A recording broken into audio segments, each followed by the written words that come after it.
João 3,16 é chamado por muitos de o versículo de ouro da Bíblia. Ele está em cartazes de estádios, em camisetas, em pinturas e até em slogans evangelísticos. Mas, justamente por ser tão repetido, corre o risco de ser tratado como uma frase isolada, sem ligação com o momento em que foi dito. Para entender realmente o peso desse versículo, precisamos voltar à cena em que ele foi pronunciado, uma conversa noturna entre Jesus e um homem chamado Nicodemos. Nicodemos não era qualquer pessoa. Ele era fariseu, membro do Sinédrio, o conselho máximo de autoridades religiosas dos judeus, e um mestre respeitado da lei. Isso significa que ele tinha profundo conhecimento das Escrituras e ocupava uma posição de poder espiritual e social. Para alguém como ele, se aproximar de Jesus já era algo arriscado. Por isso, ele vai à noite, longe dos olhares da multidão e de seus colegas religiosos. Esse detalhe da noite não é apenas circunstancial, é também simbólico. Nicodemos representa aqueles que estão na escuridão espiritual, que mesmo cheios de conhecimento e prestígio, ainda não compreenderam a luz da revelação de Deus em Cristo. É nesse cenário de perguntas e inseguranças que Jesus introduz o conceito de nascer de novo. Para um fariseu, essa ideia era completamente estranha. Nicodemos conhecia bem o conceito de arrependimento, de sacrifícios, de obediência à lei, mas nascer de novo? Isso parecia absurdo. Tanto que ele questiona de maneira literal: como pode um homem nascer sendo velho? Pode, porventura, voltar ao ventre materno e nascer outra vez? Para alguém que pensava em termos de regras e práticas externas, a ideia de uma transformação interior radical parecia impensável. E é nesse diálogo que Jesus conduz Nicodemos para a verdade maior. O novo nascimento não é algo que vem do esforço humano, mas do Espírito de Deus. Essa introdução prepara o terreno para a declaração central de João 3,16. Porque Deus amou o mundo de tal maneira que deu o seu Filho unigênito, para que todo aquele que nele crê não pereça, mas tenha a vida eterna. Agora, aqui está um detalhe que quase nunca se explica. Para um mestre judeu como Nicodemos, a frase Deus amou o mundo soava chocante. Os judeus sabiam que Deus amava Israel. Isso fazia parte da identidade deles como povo escolhido. Mas afirmar que Deus amou o mundo, no grego cosmos, que incluía judeus, gentios, romanos, gregos, homens e mulheres, livres e escravos, era uma revolução teológica. Nicodemos precisava confrontar a ideia de que o amor de Deus não estava restrito a um povo ou a uma religião, mas se estendia a toda a humanidade. Outro ponto surpreendente: a palavra amou aqui, no grego, é agapau, que indica um amor sacrificial, que se doa sem esperar retorno. Jesus não fala de um amor condicional, baseado em méritos, mas de um amor radical, disposto a entregar o que havia de mais precioso, o próprio Filho. Para um judeu acostumado com a lógica de que bênção vem pela obediência à lei, ouvir que Deus amava o mundo a ponto de entregar seu Filho como presente gratuito era desconcertante. E quando Jesus fala de vida eterna, não está se referindo apenas a viver para sempre depois da morte. A expressão usada no original é zoe aionios, que carrega a ideia de uma vida plena, abundante, de qualidade divina, que começa aqui e agora e se estende para além da eternidade. Para Nicodemos, que via a religião como uma série de obrigações e regras, a noção de uma vida eterna dada como dom, mediante fé, era uma completa quebra de paradigma. Perceba que João 3,16 não surgiu como uma frase de efeito solta no ar. Ele foi dito a um homem religioso, preso a estruturas, que buscava compreender a novidade que Jesus trazia. E a mensagem central é: não são os sacrifícios, nem as obras, nem os títulos que abrem o caminho para Deus. É o amor dele, manifestado em Cristo e recebido pela fé. Esse é o pano de fundo que muitos ignoram quando citam João 3,16. É mais do que um convite genérico ao amor de Deus. É a revelação de que esse amor rompe barreiras culturais, religiosas e sociais. É Deus dizendo: não são apenas os judeus, não são apenas os justos, não são apenas os sábios. É o mundo inteiro que eu amo. E o caminho para essa vida eterna não está nas suas mãos, mas nas minhas. Se no primeiro momento entendemos o contexto da conversa com Nicodemos, agora precisamos perceber o impacto espiritual do que Jesus disse. João 3,16 não é apenas uma frase bonita sobre o amor de Deus. É uma declaração que quebra paradigmas religiosos, que destrói barreiras sociais e que apresenta uma nova lógica de relacionamento com o Criador. Até aquele ponto da história, a religião girava em torno de méritos.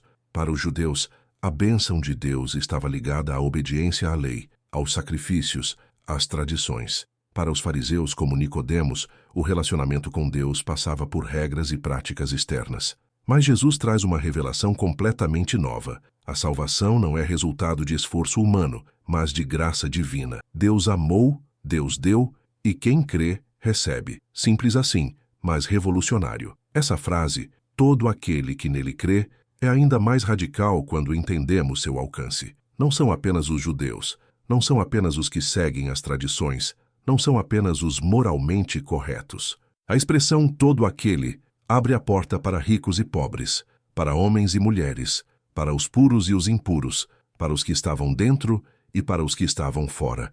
É a maior declaração de inclusão que o mundo já ouviu. Em uma sociedade marcada por divisões, judeus contra gentios, livres contra escravos, homens contra mulheres, Jesus anuncia uma salvação acessível a todos, sem distinção. Outro detalhe que raramente é lembrado: ao dizer que Deus deu seu Filho unigênito, Jesus está antecipando o significado da cruz. O amor de Deus não é abstrato, ele se concretiza no sacrifício máximo. A lógica humana diz que é o homem que deve dar algo para se aproximar de Deus. Ofertas, sacrifícios, penitências. Mas aqui, a ordem é invertida. É Deus quem dá, é Deus quem se entrega. Isso é o coração do Evangelho. Não o esforço humano subindo até Deus, mas o amor divino descendo até nós. E então chegamos à expressão vida eterna. Para muitos religiosos daquela época, a vida eterna era algo distante, um prêmio reservado apenas aos mais fiéis, após a ressurreição dos mortos. Mas Jesus apresenta a vida eterna como algo que começa no presente. Crer nele é entrar agora em uma nova dimensão de vida, uma vida marcada pela presença de Deus, pela paz que excede entendimento e pela esperança que não morre. É claro que essa vida plena se consumará na eternidade, mas ela já é experimentada no aqui e agora. Essa foi a grande revolução de João 3,16, um Deus que não apenas observa, mas ama. Um amor que não é limitado a um povo, mas que abarca o mundo inteiro. Uma salvação que não depende de obras, mas de fé. Uma vida que não é apenas promessa futura, mas realidade presente. E se isso foi chocante para Nicodemos, imagine para os ouvintes posteriores. Um Deus que não se restringe a templos, rituais ou tradições, mas que se dá de graça. Um Deus que ama não apenas os bons, mas também os perdidos. Um Deus que não espera perfeição, mas oferece perdão. João 3,16 é o resumo da boa notícia. Você não precisa conquistar o amor de Deus, você só precisa recebê-lo. Quando ouvimos João 3,16 repetido tantas vezes, corremos o risco de achar que é apenas uma frase decorada, quase um slogan do cristianismo. Mas esse versículo é tão profundo que, se realmente o vivermos, pode transformar completamente a forma como enfrentamos os maiores dilemas da vida moderna: o medo, a ansiedade, a culpa e o vazio existencial. Porque Deus amou o mundo de tal maneira. Aqui começa o maior antídoto contra o sentimento de abandono. Em uma época em que tantos se sentem sozinhos, rejeitados ou invisíveis, João 3,16 grita uma verdade simples e poderosa: você é amado. Não importa o que disseram sobre você, não importa os erros do seu passado, não importa o quanto você se sinta indigno, o fato imutável é que Deus te ama, e não com um amor qualquer, mas com um amor sacrificial, capaz de entregar o próprio Filho para te alcançar. Muitos vivem tentando conquistar esse amor, acreditando que precisam ser melhores, mais santos ou mais perfeitos para merecê-lo. Mas João 3,16 desmonta essa ilusão. O amor de Deus não é recompensa, é origem. Ele não ama porque somos bons, ele ama porque ele é bom. E isso liberta do peso de tentar ser suficiente por esforço próprio, que deu o seu Filho unigênito. Essa entrega é a maior prova de valor que já recebemos. Pense bem, o Criador do Universo entregou aquilo que tinha de mais precioso para salvar você. No mundo em que vivemos, onde tanta gente se sente descartável ou substituível, esse versículo nos lembra que somos infinitamente preciosos para Deus. Você não é um acaso. Você é amado a ponto de ser resgatado pelo maior sacrifício da história, para que todo aquele que nele crê. Essa parte confronta outra mentira comum, a de que a fé é privilégio de alguns. Jesus deixa claro, todo aquele. Isso significa que não há exclusão, não há barreira de cor, gênero, classe social, passado ou presente. Se você crê, essa promessa é sua. Esse todo aquele continua ecoando hoje, derrubando as barreiras que a sociedade insiste em levantar. Não pereça. Aqui está uma mensagem para quem vive com medo da morte, da perda, do fim. João 3,16.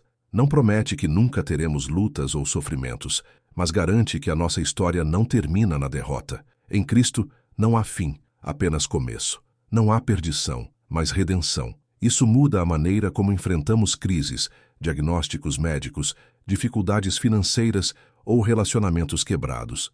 Mesmo quando tudo parece ruir, sabemos que não pereceremos, porque fomos alcançados pelo amor eterno. Mas tenha a vida eterna. E essa é talvez a parte mais prática para o nosso presente. Vida eterna não é apenas viver para sempre depois da morte. É viver com qualidade de vida espiritual aqui e agora. É experimentar paz em meio ao caos, alegria que não depende das circunstâncias, esperança que não morre, propósito que dá sentido a cada dia. João 3,16. Não é apenas uma promessa para depois da morte, mas um convite para viver de maneira transformada hoje. Quando aplicamos João 3,16 à vida moderna, percebemos que ele responde a perguntas que todos carregamos. Será que alguém me ama de verdade? Sim. Deus te amou de tal maneira. Será que eu tenho valor? Sim, porque Ele entregou o seu Filho por você. Será que há esperança para mim? Sim, porque todo aquele que crê é incluído. Será que minha vida tem sentido? Sim, porque a vida eterna começa já, em Cristo. João 3,16.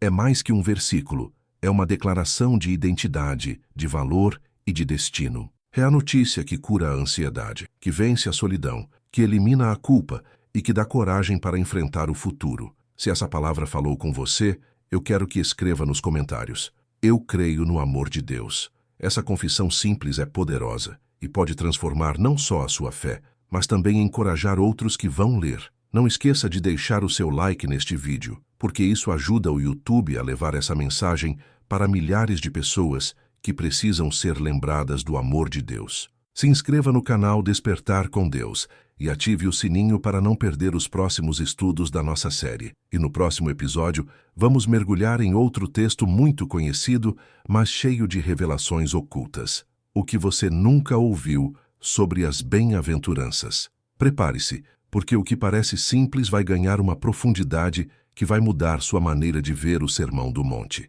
Que o amor de Deus, revelado em João 3,16, seja a sua certeza, hoje e sempre.